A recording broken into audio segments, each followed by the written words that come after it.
Let's call to order the work session, please, for 4:14. Turn it over to Mr. Blackley. All right, and we will go ahead and jump straight in to begin with Ms. Cody with the April financials. Or excuse me, the February financials for April board meeting.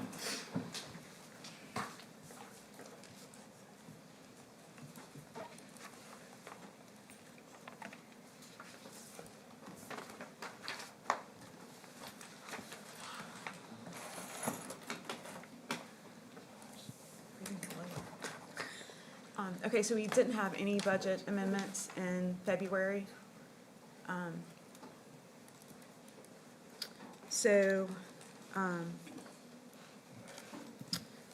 The general fund continues to be in sound financial position as we progress throughout the fiscal year.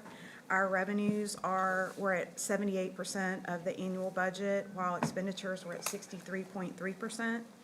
The budget position at the end of February was 66.7%.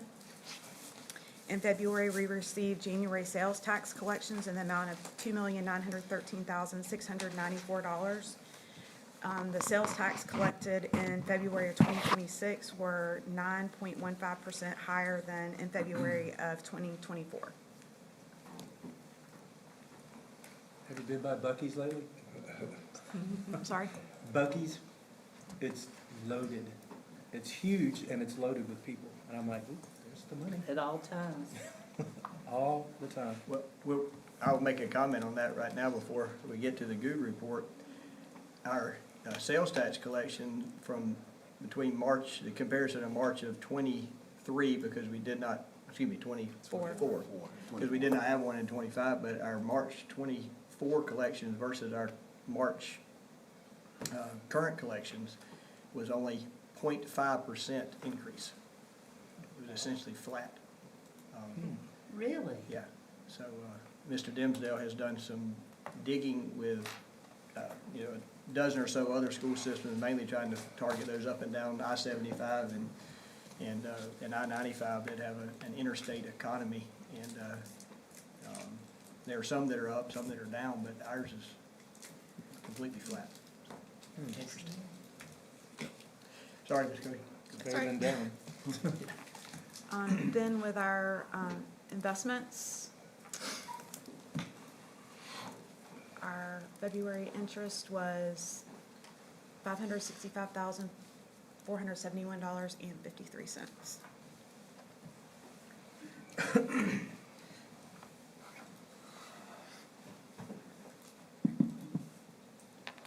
Are there any questions about the financials or the investments?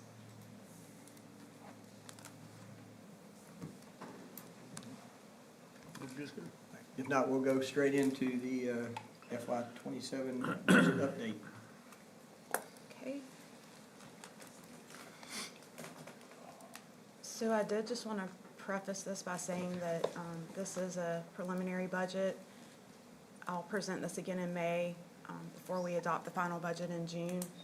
So the first sheet we have right here is where we're estimating the property tax digest.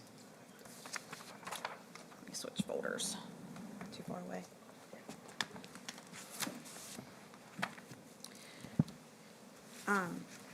And before I get into this, I kind of just wanted to give a brief overview of our budget development process. We start with our estimated beginning fund balance and then project current year revenues by incorporating anticipated increases and decreases.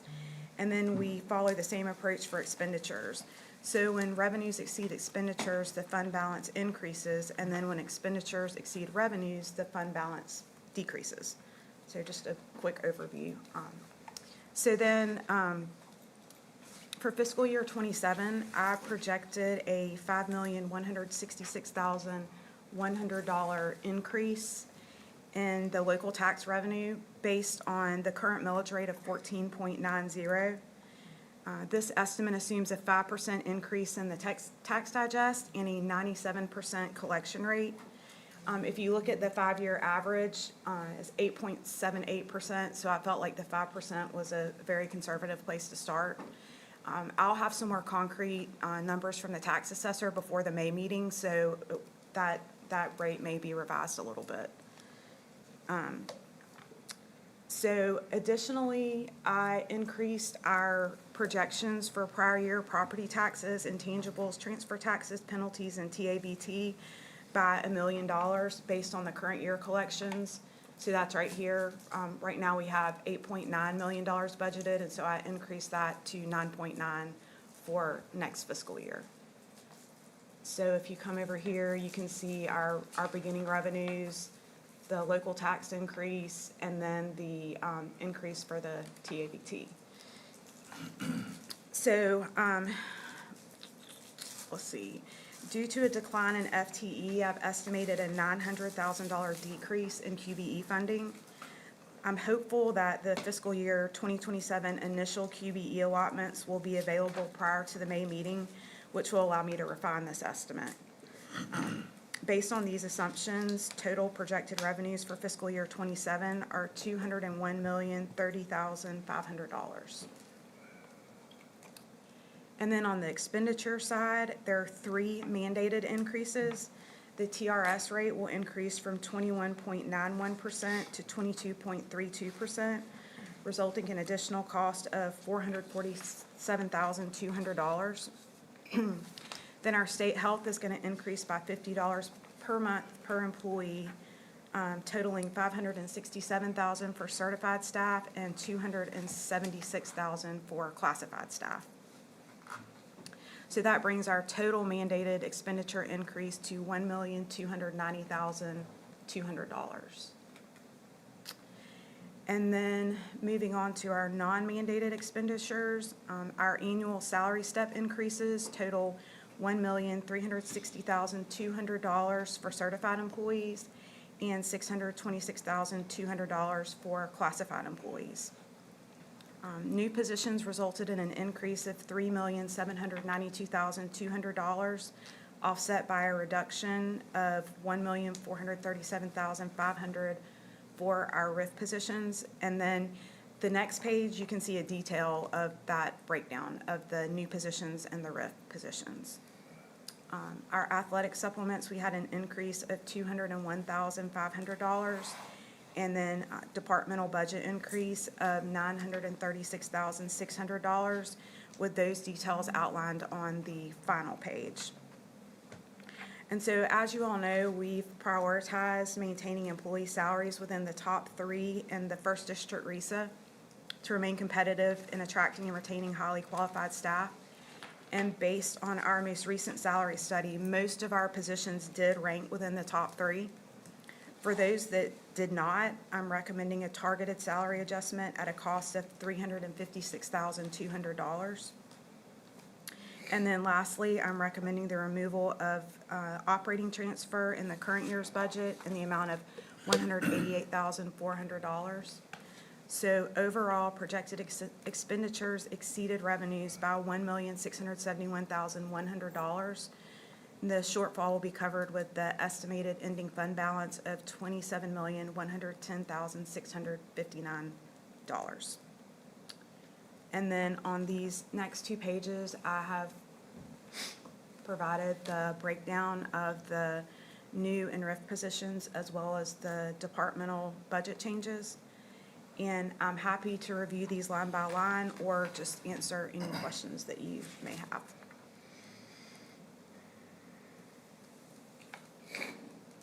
If we, the reduction, the $900,000 reduction because of FTE funds, so in like student numbers, what's that, like population numbers, what's that number, that decrease, do you think?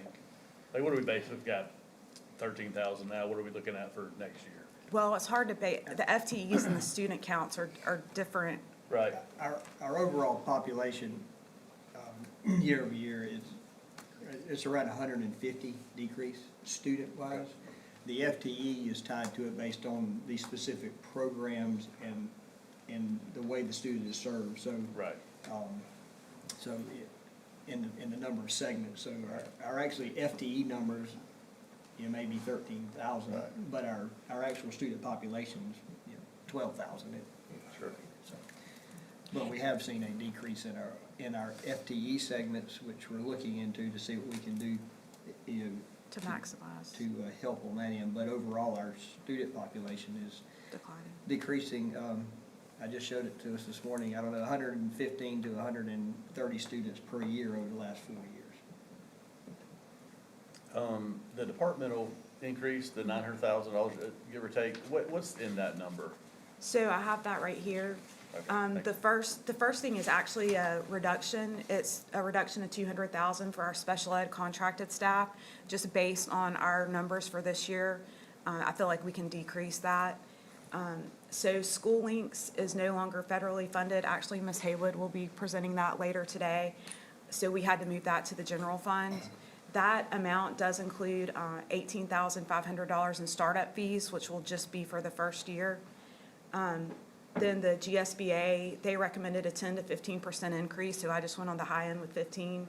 And then I did 6% increase for power, 75,000 for auto deductibles based on this current year. Then we did have that transportation software that was approved in February of 371.8, and I think it's of that 291,000 of that is startup, so that will once again just be next year in 28, that'll come back out. And then a fuel increase, and then just increases to the IT budget, just subscriptions and licenses. Ms. Cody, the reduction in special ed contract, so I remember we had that discussion about that, third party, so that has something to do with it? It does. We contract a lot of things. So it's not just paras. It's sometimes we have contracted SLPs, psychologists. Oh. So it's just we have not used it as much this year, the contracted staff. We've been able to hire internally to get. GSBA risk management, why did they go up 15%? I mean, it's every year it goes up. That's- It's actually less. Last year, they recommended, I think it was like an 18 to 25% increase. Yeah, I think it was in the low 20s is what they rate. It is based off, most of it is based off of facility coverage for storms, and it's based off of the market price for that. What's been the trend for the last 5 years? Has it been a steady increase in Overall, or just cost versus revenue? overall? Yeah, over the last 5 years, just rough. I would say over the last 5 years, yes. I think in fiscal year 2021, just because we had so much COVID money, we were able to shift so many things to federal funds that it probably wasn't that way, but overall, I would say yes. Now, last year, we did approve, I can't remember the exact number, but it was upwards of $7 million for local salary increases. So, we don't have that large increase again this year. So if I'm remembering correctly, I think last year our overall, let's see if we can get to the right page. I think last year our overall increase to the general fund was close to $11 million, and this year we're at 6.9. So that was mainly due to that local salary increase. And that's fine, but you don't have to be precise. I'm just trying to get a feel for the past. If you were anticipating the future for 5 years, what would you say is going to happen? Are Well, we going to steadily see those types of increases? if our student population continues to decrease, obviously the number of teachers that we have will decrease. And then directly related to expenditures, and then our revenues, we really don't know what's going to happen until we figure out this new tax It's almost legislation. an impossible question, but I thought you might have at least a feel. Trying to see, what the predicament the school board might be and what issues they'll face. I don't think we've seen the TRS contribution rate or the insurance costs go down very much. If they did, they came right back up. Over the last 5 years, the health insurance rate It's doubled. It's Yeah. doubled, It's the health doubled. insurance is doubled over the last 5 years. This is really the smallest health insurance increase that we've seen in the last 5 years. I think once in the last 5 years, TRS stayed the same for 2 years in a row, but other than that, it's steadily increased. And early on, and a lot's happened since then, so my memory is not definitely what it used to be. But early on, I think we bumped up larger than a normal annual increase with the promise that it was gonna come down the next year, and the state did never bring it down. You know, it's like everything, once they move it up, it's hard for them to move it back, so, I think that's led to, you know, things that are out of our control and that are not funded for us, so. You would probably, no doubt, addressed it in your analysis, but were there any opportunities for significant savings anywhere? I mean, not really, just overall, we're seeing costs go up. I mean, fuel, power, I mean, everything, you know, costs just continue to rise. We, you know, once again, we did, our overall positions that we added, you know, it was 23.75, and you can see a lot of those positions are special ed.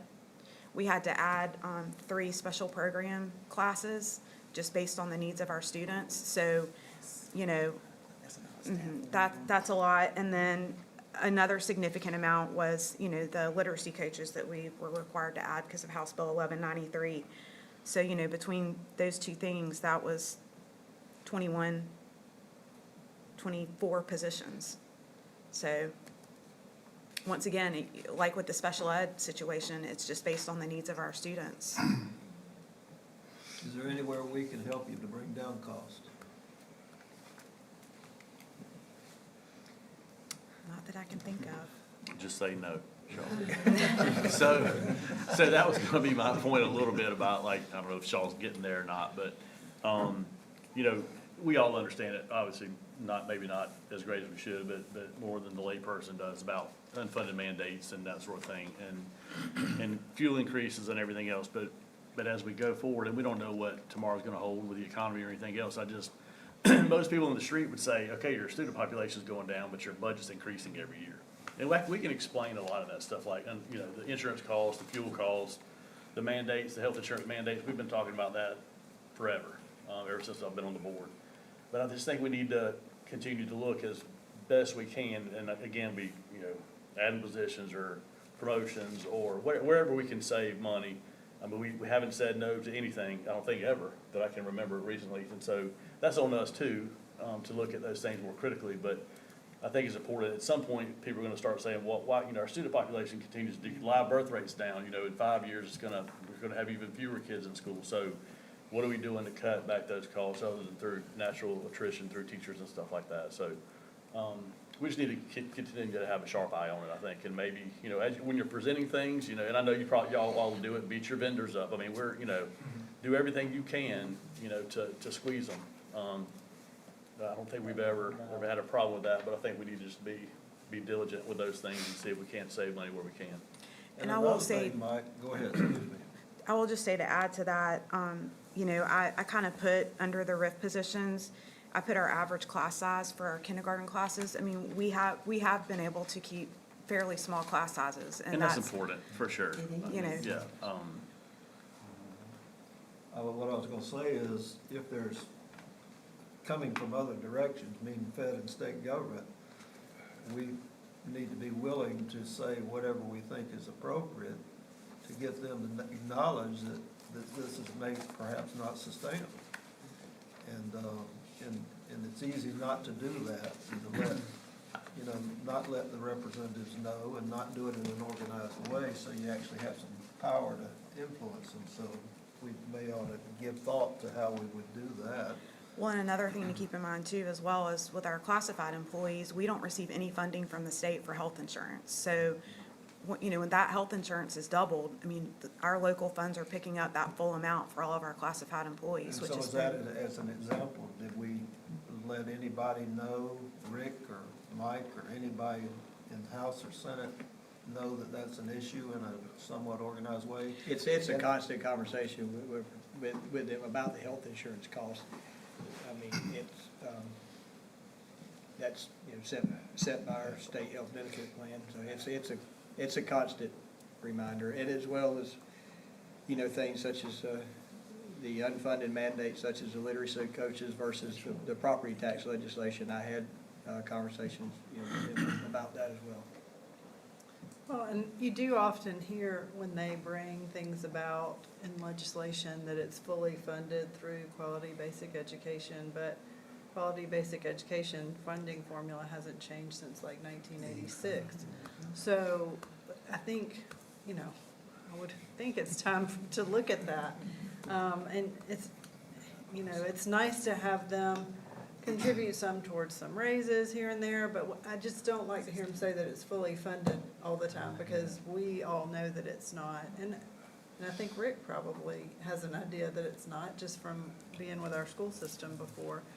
But it makes it sound like, you know, we've got our needs covered through the state, but that's not really the way that it is in reality. So, I know we're working constantly. I know after, you know, COVID funds, and we had added some programs. I know y'all took a hard look at what we had added and if it was working, and analyzing, do we keep it, do we change to something else, do we, you know, do something different. So every few years, it's good to do that. And like Ms. Cody was saying, sometimes even when our student population's decreasing, it's less about numbers and more about the makeup of it. And like Mr. Blackerby was saying, the FTE that we're gonna get for it. So it's not as cut and dried as like running a business is really. So there's just a lot of wheels that spin to produce Well, and I will the say, I do result. think our district does well trying to cut. I mean, it's constant conversation that we have in cabinet, and, you know, we've relayed that to the principals, you know, are these, you know, subscriptions, software, like, you know, are these things effective? I mean, those are conversations that I know our assistant superintendents have had with the principals, so. It's you know, real easy for the state government to say they're gonna give a special bonus and make that a public announcement, and then put the burden on the local school systems to come up with part of that difference. And I'm not opposing it, I'm just saying, that's really cool politics. And I've been there. So I just, you know, the reality of evaluating where you are and what you're doing and what you can forecast, if that's even possible with such a huge entity successfully, is just something you really have to spend a lot of time. So I commend you on doing that, and the whole staff. But if there's something that really needs serious attention at another level, we need to be prepared to help see that something's said about it. I just tell them the price of cheese has went up in the last 5 years. Everything's going up. I bet it has. Ms. Cody, the 5% increase in fuel, is that enough? I mean, We dealing with diesel here, right? Where is her We're running crystal diesel, ball? that's $5. well, and I mean, I guess the same thing, it just depends on what happens with the economy. I mean, you really don't know. I mean, We have a little cushion in there right now, Okay, so, I mean, it's, but no, you don't, I know you don't know, but, a good hurricane that wipes out the Gulf oil rigs will Yeah. hurt you in a hurry with that. because it's real right now, especially with the diesel. I think we get a little discount with our petroleum. Georgia Power, I had a conversation, got a conversation with them, and they feel comfortable with us, that we're fine with that budget what we have in there. They think that's more than enough. So, but those are two big expenditures for sure, diesel and our power bill. How do we purchase diesel, by the way? You don't have to elaborate much. Just, is it a state contract? It's a bulk purchase through a local vendor. With diesel, we try to be consistent to buy it from a single source supplier so that you know what's in your tank.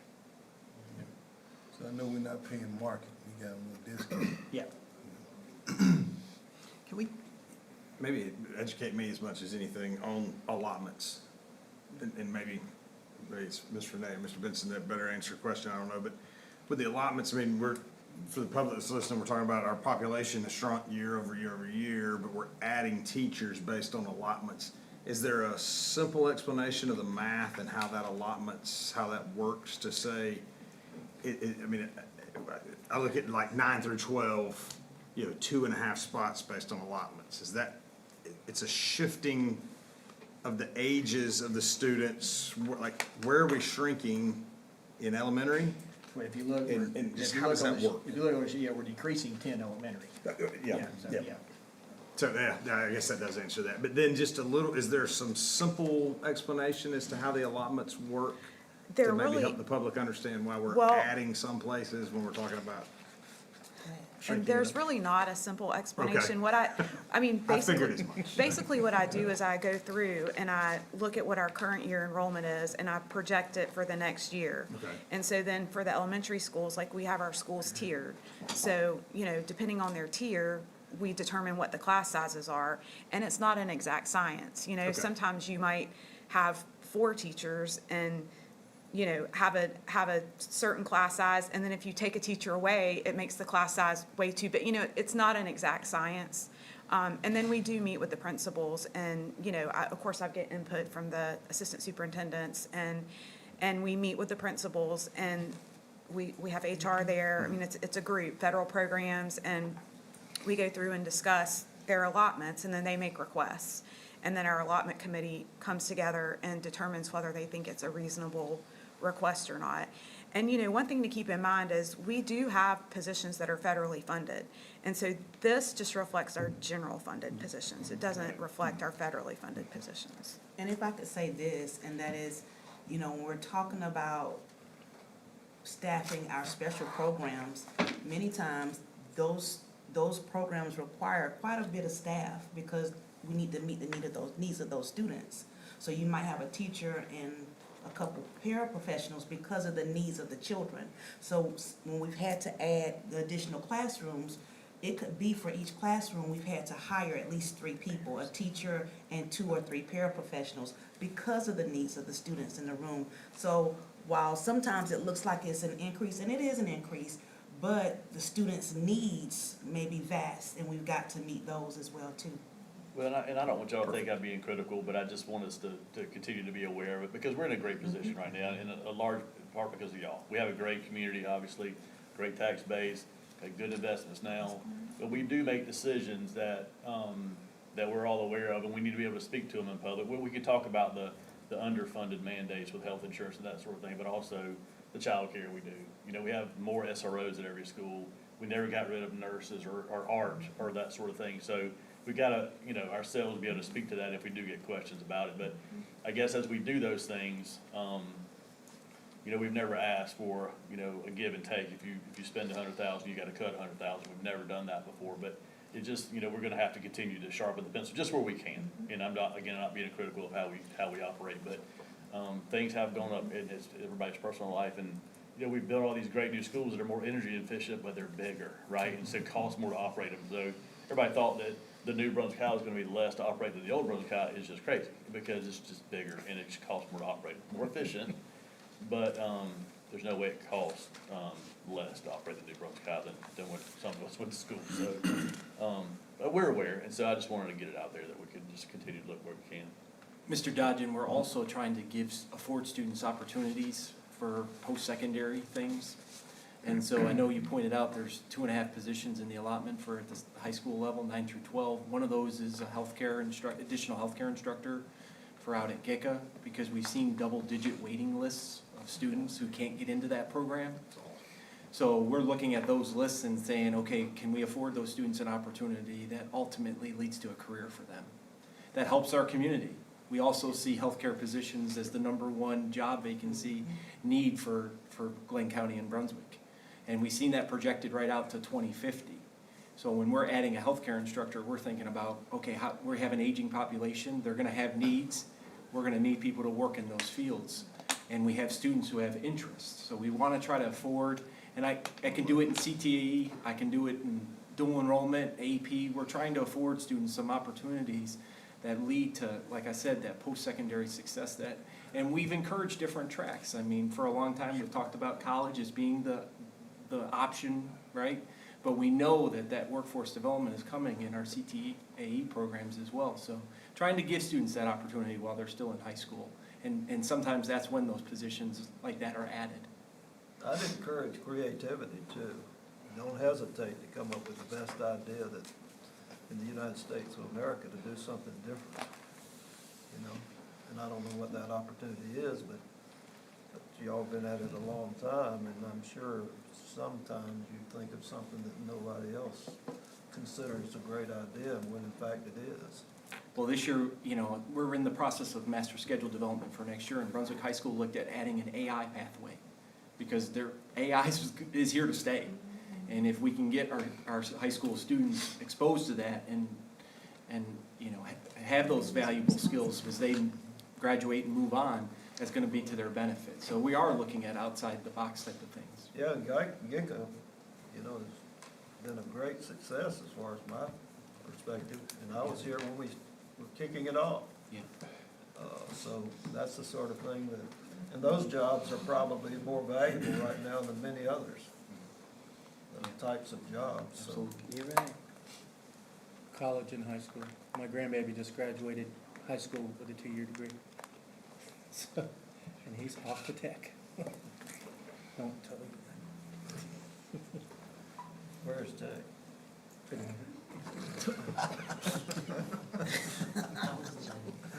Thank you. I've lived with it all my life. More chance for more opportunities for our students. Yeah. That- We'll figure out how to make it work. I like it. Yeah. Thank you. Well, that went so quick. I can talk about that. We ain't stayed up since 10 o'clock in a long time. Any more questions about the budget? We can do it. No, I Yeah, commend Miss you. Cody I will, commend Miss you. Cody will Sure was present the fun. second pass of it in May. So, I'll do it time to think about it between now and May. Did you do that, Miss Cody? I commend you. I'm sure it was fun. Oh, it was. I'm confident I halfway understand that. So speaking of spending money, Miss Seals with Right. the frontline software renewal. Great segue. Right. No.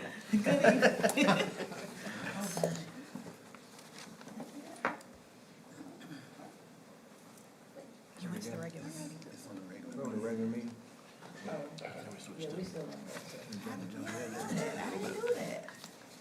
Good evening. So I'm coming before you tonight to ask that you approve two frontline education systems that we use, recruiting and hiring in our absence management programs. These software applications manage, of course, our employment applications, employee recommendations, and daily classroom coverage with substitute teachers and paraprofessionals. Renewing these programs allows the district to maintain a digital paperless workflow for hiring and prevents disruptions in substitute placement. The total cost for the annual renewal of both is $43,419.92. And that is an increase of $2,840.56 from last year. And that's what we've been using, as the applicant tracking frontline that we've been using since 2019. When we did that, or when we go out and look at frontline, and I don't even know if this would be an option, but a lot of us in the public or private sector use like Workday. Have we ever looked at an application like that to see if it's something that we could use, or do they have an education piece in a Workday software? I'm not asking for y'all to do some big migration right in the middle of the year or anything, but I just wondered if we checked on that, if it's something that, I don't know, frontline has always been a little bit plain and cumbersome in my opinion, just when I've dinked in it a little bit. I don't know all the ins and outs of it for sure. I just wonder if there's anything out there that's more affordable and offers more options. It would probably be an off-the-shelf, type That is thing. definitely something to look into. It just- I am definitely not opposed to that. This is, of course, software we've been using for a while, but Sure. I am definitely open to looking into other options as well. You're right, frontline is cumbersome. Yeah, I've never worked in it, but I've been around it and been in it some. It's just kind of, Do they talk about this in your industry, any other software? Yes, several other pieces of software, they call me all the time, wanting to sell it to me. There's a couple of them that I particularly like. I don't know the cost of those, and also too, we wanna make sure that it integrates with everything that we have, because that's also important to us, to make sure if we're gonna go to something new, is it going to integrate with everything that we have? It would be a shame for us to take something on board and it's even more cumbersome Sure, I agree. to bring on board. But Yeah, just absolutely, there are other things that we do talk about in our industry. In May, I'll be going to a conference and they'll be there, and I talk to them every year. about what they have, and yes, there's a couple of them I'm really I feel like interested in. Frontline's sort of been the standard in Georgia, It because has if you been. search any school system in Georgia, you pretty much go to a Frontline homepage. But we're seeing school districts move away from All it. right. Anybody in Arisa?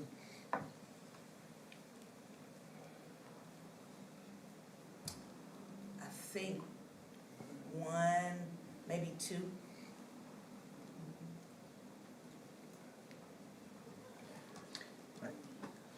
Mr. Haywood, I believe you're up next, East Boston. Michelle, very quickly, how long is that price? Do you have a certain, 1 year. okay, so that's 1 year, but you have to decide for this price to be, I mean, we'd have to decide before, the current subscription runs out, I think, June 30th. mhm, So we'd have to decide on something new before then. before June 30th.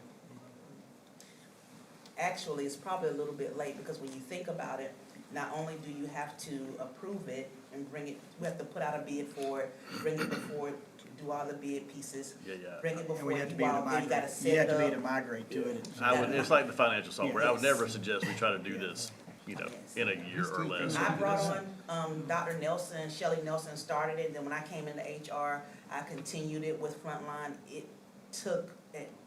It took about a year to get everything done and ready to go before we did it. Mr. Haywood.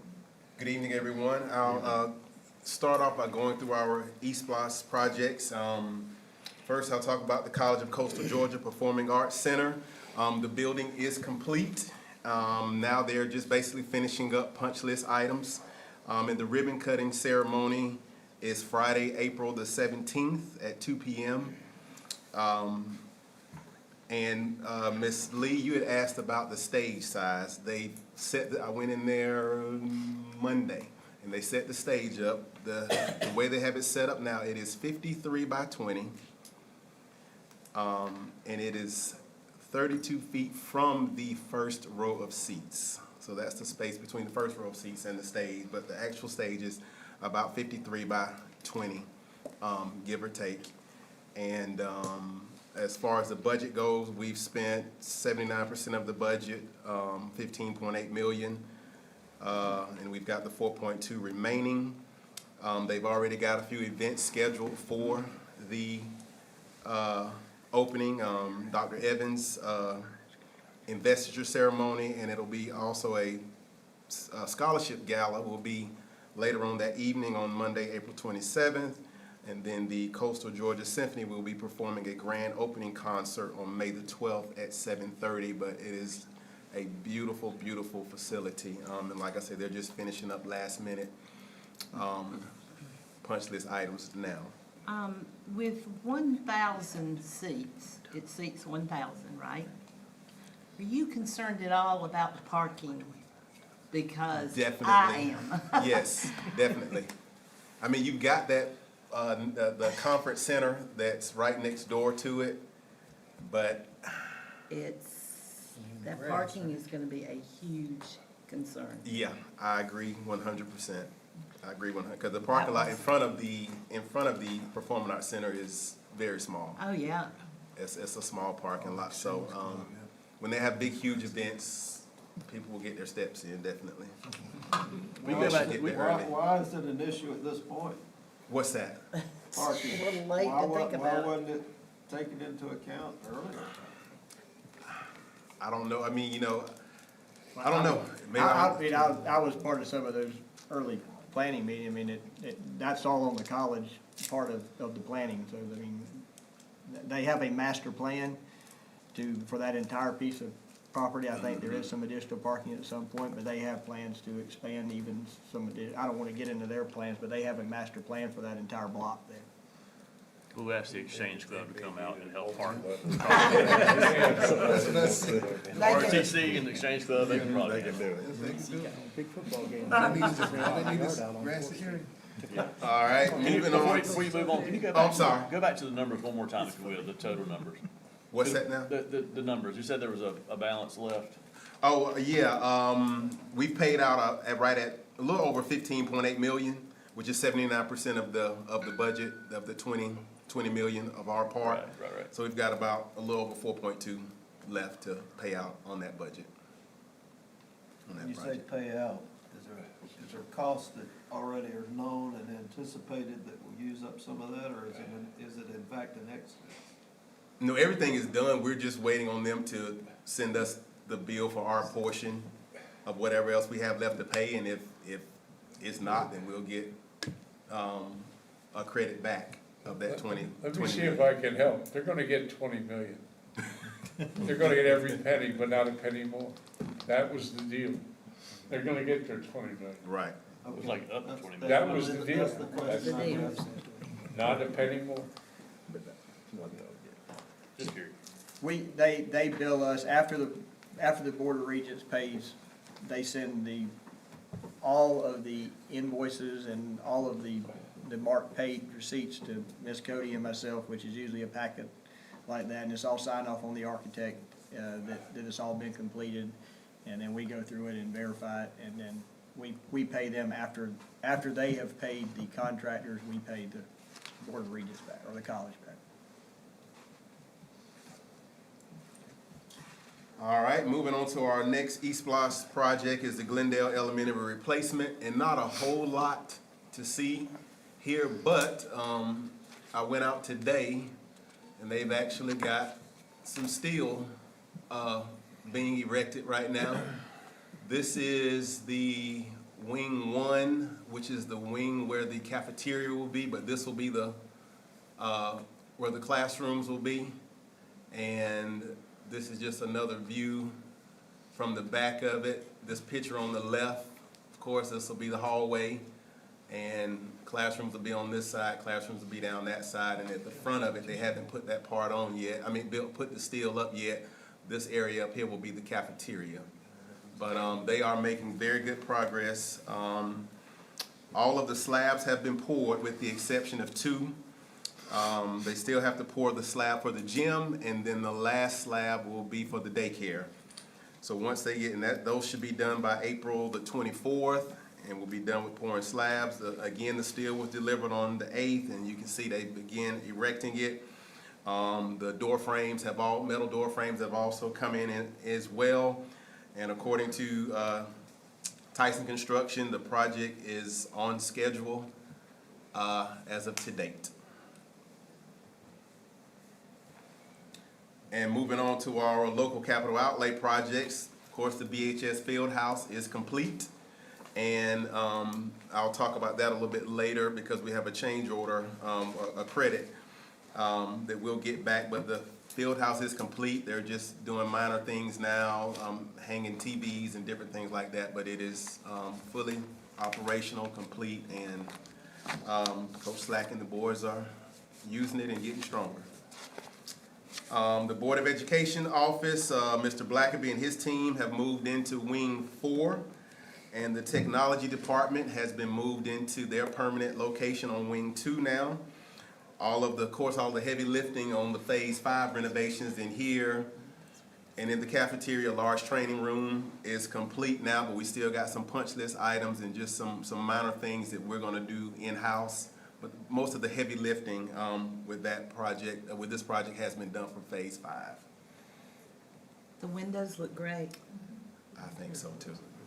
Looks I think modern, so, and too. clean and clear and bright. More energy efficient. More energy efficient. Yeah. All right, I will move on to the Good report. And Mr. Blackaby kind of spoke a little bit about it earlier.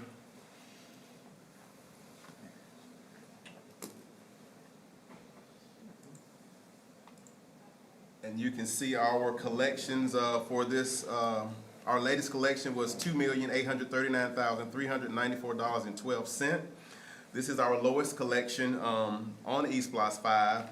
And as Mr. Blackaby was saying, this amount is only $13,403.14 more than what we collected 2 years ago at this exact period of time, 2 years. So as he said, it's just kind of kind of stagnant right now, and it's been like a kind of a steady decrease. We were up, and then, like I said, over the last 2 collections, you've seen it kind of going down. So be interested to see, how it goes with spring break travel and all of that stuff further on down the line. All right, moving on to, If people are feeling the pinch already, so Bucky's couldn't outweigh. change order for Brunswick High School Fieldhouse Edition. I'm asking the board to approve the change order for the BHS Fieldhouse Edition in the amount of $76,099.36. This amount is being credited back to our local capital outlay funds from the owner's contingency. So again, that project is done, it's paid out, and everything is good, and we're getting back $76,000. We need a positive change order for some of these software companies and stuff. All right, my second change order, I'm asking the board to approve the change order in the amount of $42,476.35 for Phase 2 of the site development for the Glendale Elementary replacement. This is for some additional site work. Again, the budget was you already approved the Phase 1 and the Phase 2 budgets. But this was some additional site work, and the money is coming from the construction GMP and not from, so I'm not asking for any more money. The money's coming from Tyson Construction's GMP contingency to pay Ridge Enterprises. So no additional money from. It's no additional money, it's swapping money from one contract to the other. Right. And then my last item, We'll want to come back later and make that up. Hopefully, we'll save that amount Okay, of money hopefully in the we'll next save that. one. Okay, okay. All right, We got 18 months to worry about it. we'll see. Okay, all right. and my last item is I'm asking the board to approve the guaranteed maximum price of $273,826.00 from Pope Construction. And this is for the complete renovation of Goodyear Elementary School. And again, that will include new roof, completely new kitchen, new serving lines, it'll be 2 serving lines, new parking lot, just an entire full renovation of that building. And I'm asking you all to approve. And again, it'll come from East Plus 5, and we're also receiving about $1.9 million in state funding for that project. So yeah, I'll be asking you to approve that as well. Any questions on? It was good your last updated. It I was had- about to ask the same Well, it question. was when Butch Mosley was here, right? Is that when we had It was we had the built. overage because of the furniture, and we let a bunch of parapros go to offset it? I wasn't on the board yet, but it was it was probably 25 years It's ago. been, Built in 99, 2000 was when that school opened. yeah, it's like a 2000. Reopened, yeah. Reopened. Reopened. I went to that 99, school, it 2000. was before that. No. No. I know it was y'all. Yeah. Okay, Yeah, I was way just curious. before I can't remember that. what day it was, what date Way it before was. that. Okay, But yeah, it's gonna be a completely full renovation of that school, and asking to approve that GMP amount. thank you. At 20 years, it becomes eligible for the full Does it? state funding Okay. of the 1.9 million. And it's Say well, that again. it's Well, well beyond beyond It's that. gotta be. Say that about again? 30. I said at 20 years, it becomes fully eligible for the state capital outlay money, the 1.9 million he referenced. So after 20 years, and we're well beyond that 20-year window.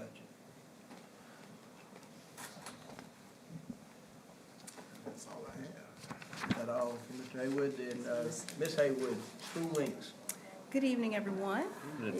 School Links is a comprehensive modern college and career readiness platform for our students, grades 6 through 12, to plan for their post-secondary futures, explore careers, and research colleges.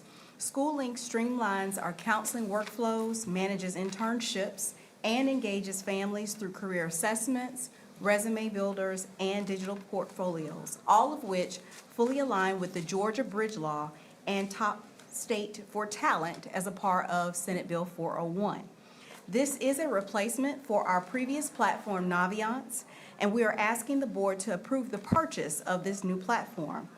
There is a one-time setup cost of $18,500, and you will like this, Mr. Holsey.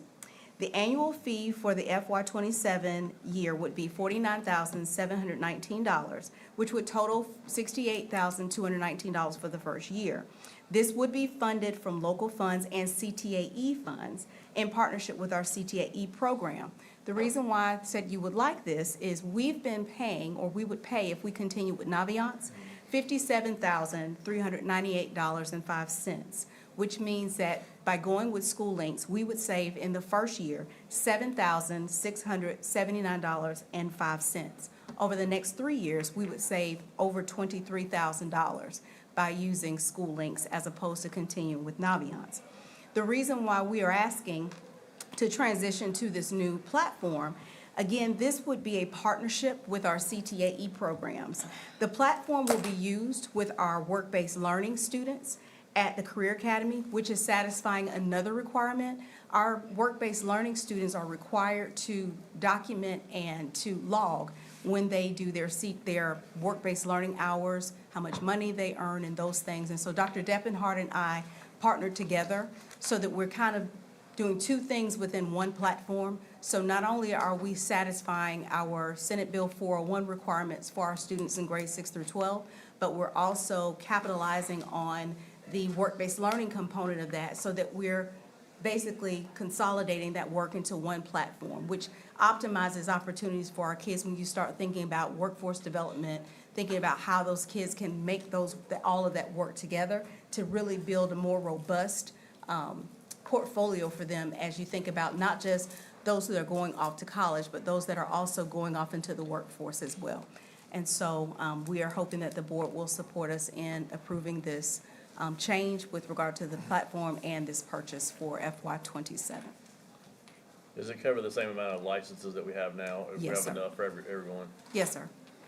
And is the 18,000, is it just for like software setup? Is there any Yes, hardware it's just included? one-time setup. Yes, sir, just for the first year. Is there and training on the- included in that? Like 18,000 is a lot of money for a setup of a Yes, because you'll software see program, there's training. yeah.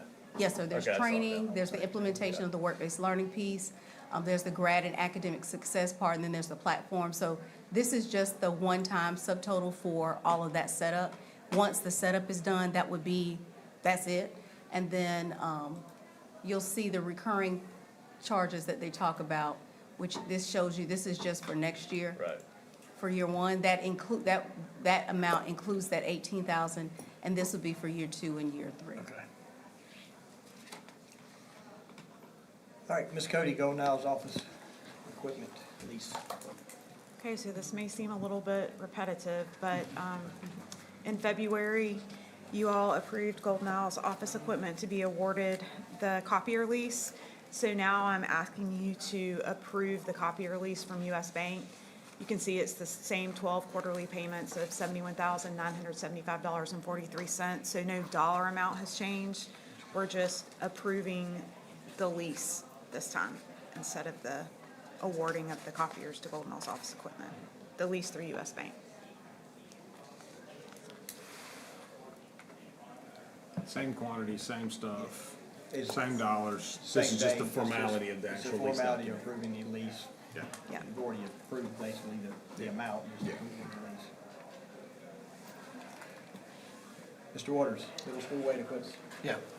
Good evening. I'd just like to ask the board to please approve the purchase of new weights for all 4 of our middle schools using eSplosh 5 at a total of $285,103.98. When we built our middle schools, we ordered weights for each middle school, and we have not replaced them since each middle school has opened. So they're aging quite a bit, and it's just time for a refresh of safer, newer equipment. Do we pitch that old equipment, or we have to surplus it? Because it can't be worth. We have options.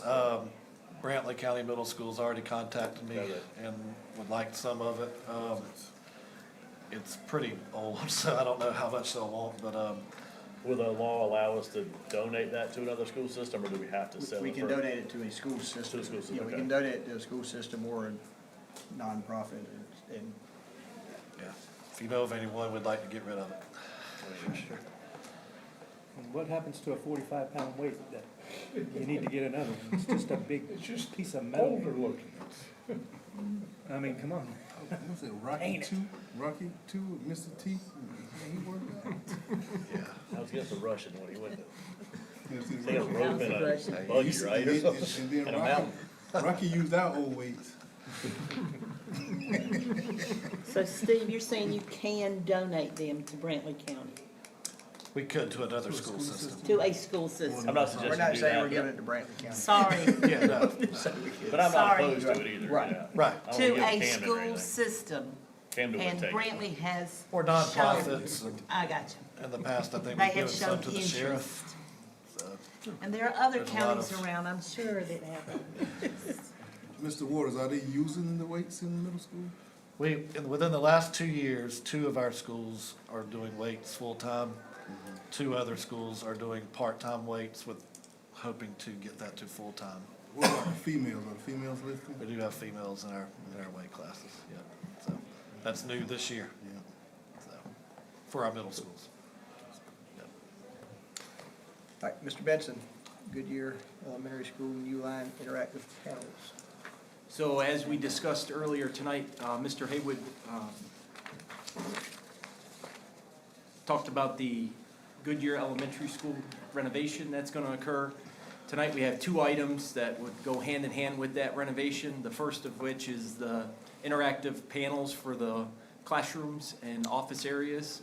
So this first request is to purchase 41 interactive panels so that as we take the Promethean panels down and we recycle that old technology, this is to replace those with the newer product. So that's the first one. The second one is, as Mr. Haywood alluded to earlier, as part of the classroom renovation that's going to happen. It's going to be a full renovation. So this next request is for the classroom audio systems. So this is for the handheld microphone that the teacher could use, the speakers in the ceiling, all of the audio things that would go along with the technology that we plan to put in the classroom. So this request is to purchase those components. This purchase also includes the installation of the interactive panels that we talked about on the previous agenda items. Mr. Benson, will it be intercom system in the gym, speakers in the gym? They usually have the worst system. Yes. Yeah. So these mics and everything that the teachers, are they really utilizing those a lot?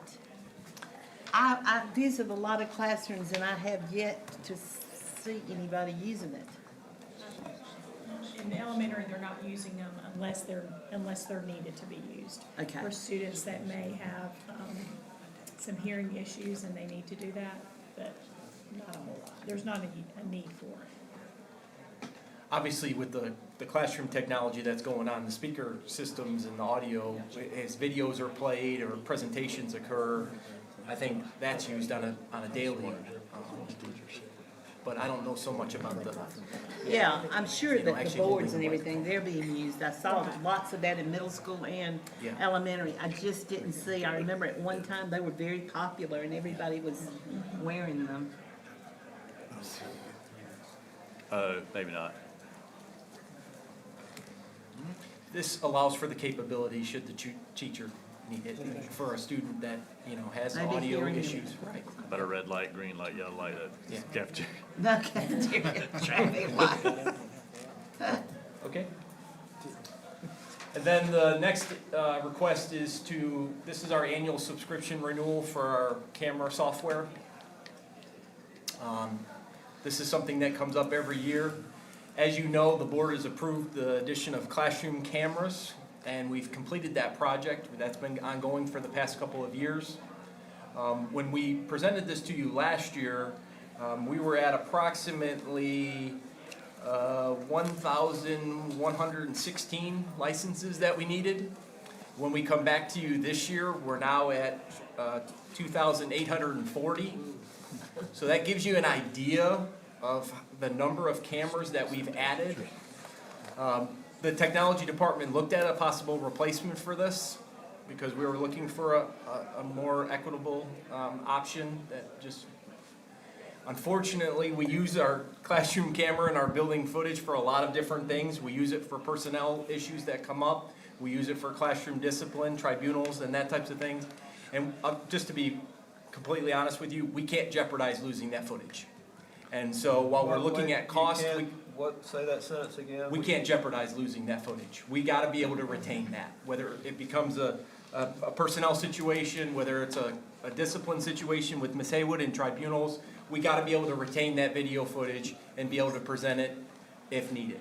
And so while we looked at other options, there wasn't an option that allowed us to do that. And so we didn't wanna sacrifice quality for a better price. So we are asking tonight to move forward with this renewal. This renewal brings all of our camera software licenses to a July to June point.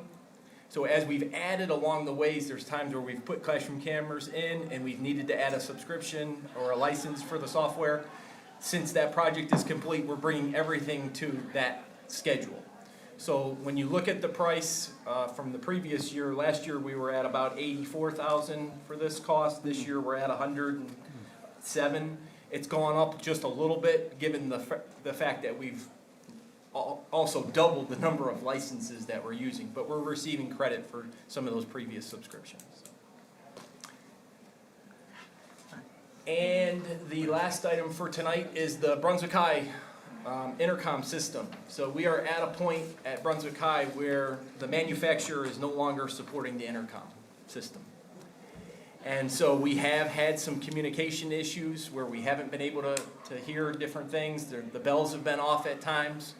And so tonight we're requesting a replacement of what they call the head end. That's the main system there. This replacement would also bring on the Brunswick High Field House, so we would have communication there, and the old gym. So we would have all the main building and the other two buildings all on the same system. And given the fact that we can't replace parts at this point, there are some safety issues. We want to be able to make sure that we're in communication with everybody at all times. So this is a request. This controls our bill system too? Yes, sir. Yep. And that cost is? That cost is $128,387.50.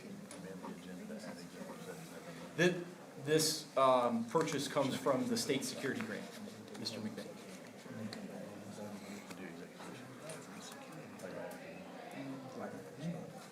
Any questions on that? Right here, I'm saying 3C. Kind of curious how much money he spent.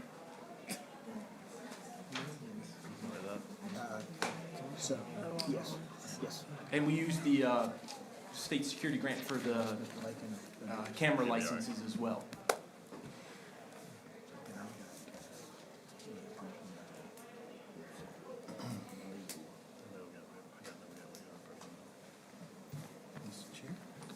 Sorry.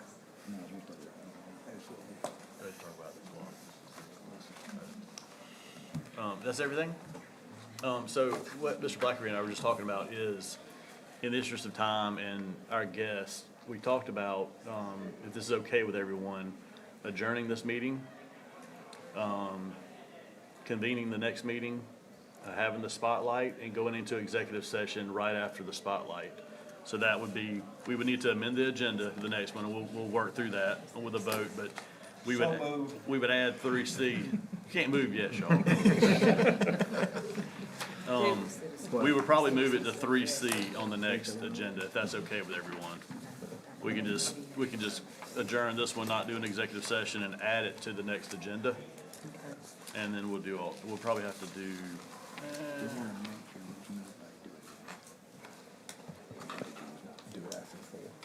okay, gotcha. Okay. I'm not the authority on this, but do we have to amend the one for the work session too? Since the I don't think executive so. I session's think on we've there? been able to, in the past, just remove stuff or not talk about it without changing the agenda. But definitely if we add something that we're gonna talk about, we have to add it to the next one, I think. Okay. So do I hear a motion to adjourn the work session? Moved by Mr. Jackson. Second. Second by Mr. Dodger. Any discussion? All those in favor? It's unanimous.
I'd like to call the meeting to order, the regular meeting for April 14th. Sorry we're a little bit late, but we're going to kind of rearrange some stuff on our first agenda so we can have all you guys come in first. And I suggested the red, green, yellow light in the corner, but we just use the gavel instead of having y'all clap 3 times or anything. So the first thing we have is the invocation and pledge with Ms. Lee. Let us bow our heads. Dear Heavenly Father, we are just so blessed to be here tonight, Lord. And we ask that you help us make wise decisions for our administrators, the teachers, and for all the staff and all the children, Lord. We just ask that you help us be good stewards of money and good stewards for this wonderful county that we have. Lord, we just ask these in Jesus' precious name. Amen. Amen. I pledge allegiance to the flag of the United States of America and to the republic for which it stands, one nation, under God, indivisible, with liberty and justice for all. All right, Ms. Lee, thank you so much. All right, we'll turn it over to Ms. Johnson for the spotlight. Good evening. Evening. This might be the largest crowd that I've seen so far. So our first spotlight, through the Georgia Scholar Program, the Georgia Department of Education identifies and honors high school seniors who have achieved excellence in school and community life. Each Georgia Scholar receives a diploma seal and an honorary graduation cord. Georgia Scholars carry exemplary course loads throughout their 4 years of high school, demonstrate outstanding academic achievement, actively participate in school and community activities, and serve as leaders in their extracurricular and service organizations. The Georgia Department of Education recognized 162 graduating seniors across Georgia as the 2026 Georgia Scholars, and we have 4 of those as seniors at Brunswick High. So this evening, we have Pam Griner, Assistant Principal at Brunswick High, to present our Georgia Scholars.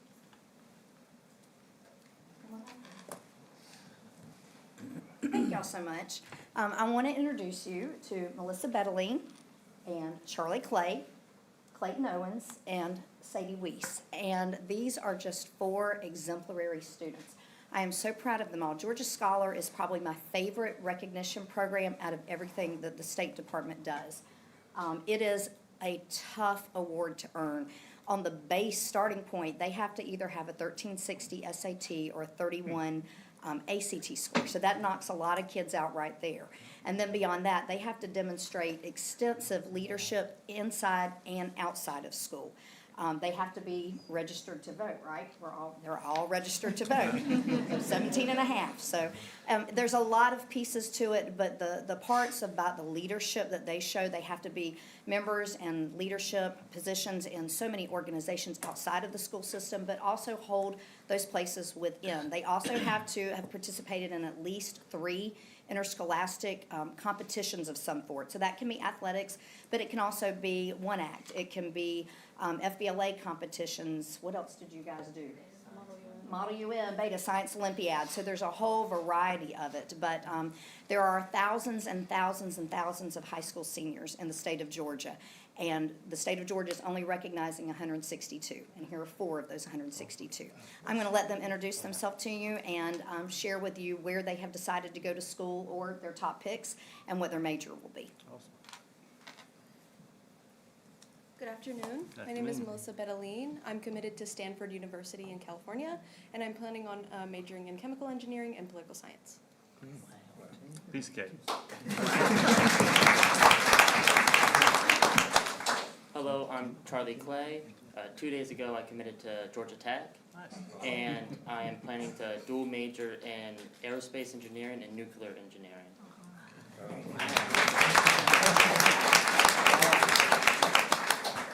I'm Clayton Owens, and I'm committed to UGA for mechanical engineering.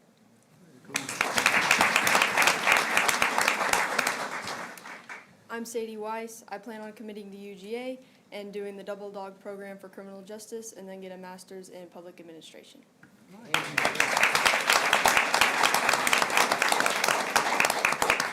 Congratulations to all 4 of you. That's certainly a prestigious honor, and high school's certainly gotten a lot harder since we were in school. And I know college applications and entrances have gotten more competitive too. So it's really speaks to your hard work and all of the support you've had from teachers and parents and family that you're where you are. And thank you so much for making us look good, and good luck.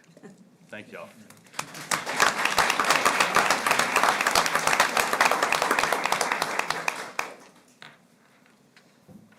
And then lastly tonight, we are incredibly proud to recognize C.B. Greer Elementary School for being named a 2026 National Blue Ribbon School. This prestigious honor, awarded by the U.S. Secretary of Education, distinguishes C.B. Greer as a premier elementary school in the United States. By meeting rigorous standards for academic achievement and student growth, Greer Elementary has demonstrated that with high expectations, innovative instruction, and a nurturing environment, every child can truly succeed. We congratulate Principal Ms. Robin Hunter, the dedicated faculty and the staff, the hardworking students, and the supportive families of the C.B. Greer community for this historic accomplishment. You want to talk and say anything?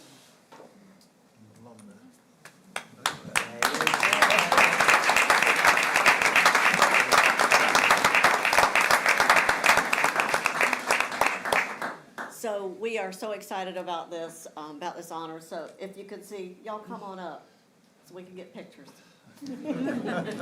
I am thrilled to say that almost the entire staff showed up to be honored tonight. It's a scary thing when you see this many people at a board. I know we were outside making noise, and I thought, I bet they're really nervous right now.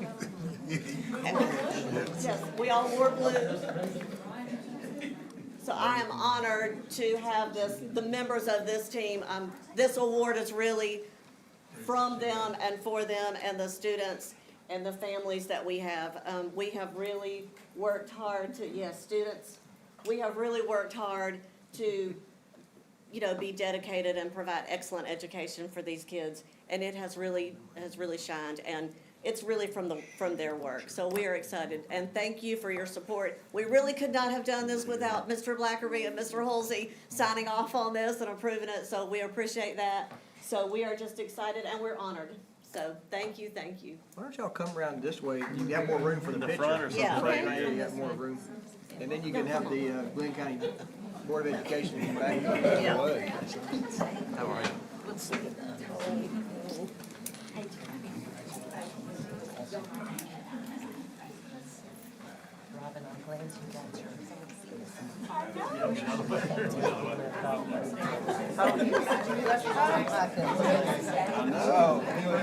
So proud of y'all.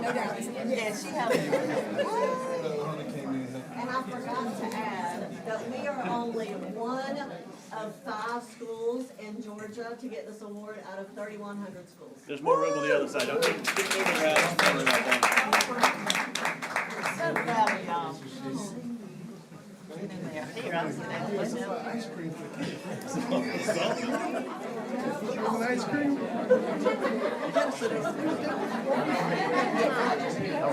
See you.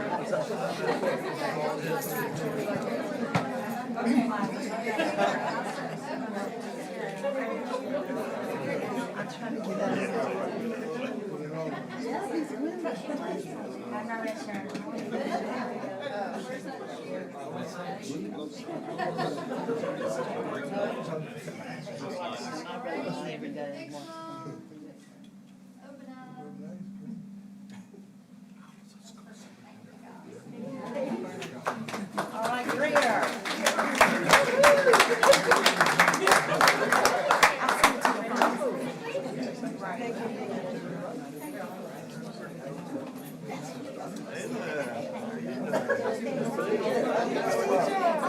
And look at you. I'm so proud of y'all. Well, Y'all did make it. good. I just visited you in, with that career. That's wonderful. Trip to fail, surgery, and pins in her finger. A long time. I still got weeks to go.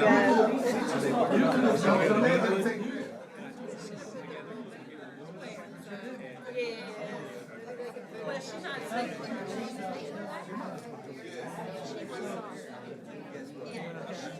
I was about to ask you.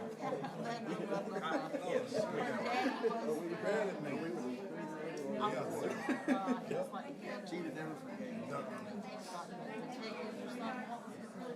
I know who you're talking about. She used to work at Michael's Deli. I didn't know. Right, she did. And I cannot think of what.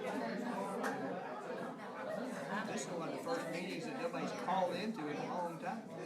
Seriously. I'm glad I'm here. I left my house at 3:15. Made sure I was here. I was sitting here and I go, well, I can go right back. Bro, I came straight. And then I sat down. I'm trying to think like, Oh, my goodness. what's her name? National. What is her name? Glynn Middle got it. That's Miss Betts. It was National School of Excellence. That's it. That's what we won at Glynn Middle when I was Risley had it. National School of Excellence. Whether it's 4 or 5 Like St. Francis had it. 3,000 schools.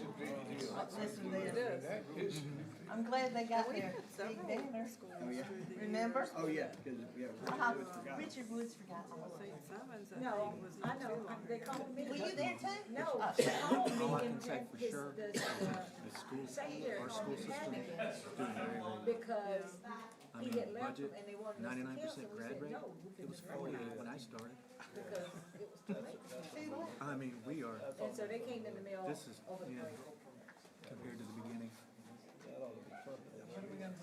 Mm-hmm. You gotta get the kids across the street.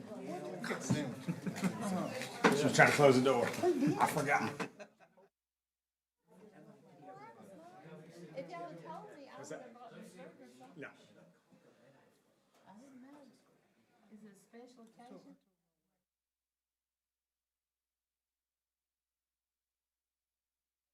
So a couple things real quick we need to work through. I need to entertain a motion to suspend the rules for the purposes of amending the agenda. Hear a motion to do that? So moved. Moved by Mr. Jackson, Second. second by Mr. McVeigh. Any discussion? All those in favor? Aye. So the rules are suspended. Oh, we're just gonna add, executive session to 4C. We don't have any citizens address the board, so just add 4C, if you will, to that. 3C? 3C. Three. 3C? No, well, it should have been 4A. 4A. My bad. 4A. I'm just a public school guy. We're doing it after Did the he say citizens take address the off board, so 4A? 4A. 4A, yes. Ribbon school. Add it. No, I Add? I didn't go to group. Add the executive session as 4A. 4A, oh, what'd you say, Goodyear? No, the old Goodyear. Yeah, 4A, I'm sorry. So now I need a motion to approve the agenda as amended. So moved. Moved by Mr. Second. Jackson, second by, you second, you sure? Second. Okay. Second by Ms. Lee. Moved by Mr. Jackson. I'll just be quiet. She's pretty direct, no, sorry. We don't have any. Okay, cool, so we're ready to go, right? Yep. So now I need a motion to go to executive session for land, legal, and personnel. So moved. Moved by Mr. Dodge and second by Mr. Jackson. To go to executive session. So you didn't hear her, huh? I did not, sorry, I'm drowning her out. At 6:21. Any discussion? All those in favor? It's unanimous. Then we're going down the hall.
Return to open session before we get to, Ms. Sams made a motion. Everybody, please note that. Yes. Who seconded that? Reggie? Second by Mr. Jackson, return to open session at 7:15. Any discussion? I heard you. Now, don't get mad at me just because I'm asking you to do something. All those in favor? All right, back in open session. All right, so now we're backwards. Now we got to go through all this spending money stuff real quick. All right, consent agenda items. We did earlier. Because we amended it first. I didn't write down who did it, though. I got it. I did. So, 7, all of 8.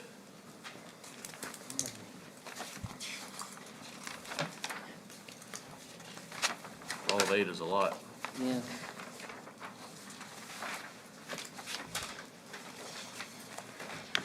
I guess that's everything, right? Does the rest of 8 include the rest of the agenda, all the way through All the way through, 8D, 8D, 12, 8D, 12. and then we'll add policy as well, so that's under 8. Haven't been told anything. And we don't have exec. Back up.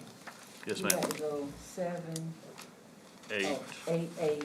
Okay, all I of got 8, you. yeah, all of 8, yes, ma'am. Okay. And then 9's executive session, so. Any additions or deletions from the consent? Everybody understand it's pretty much everything? Yeah. Here, a motion to approve consent. Do it, Ms. Sams. Okay.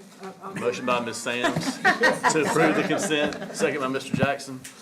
Any discussion? All those in favor? It's unanimous. No executive session, so I move we adjourn at 7:17. Is there a second?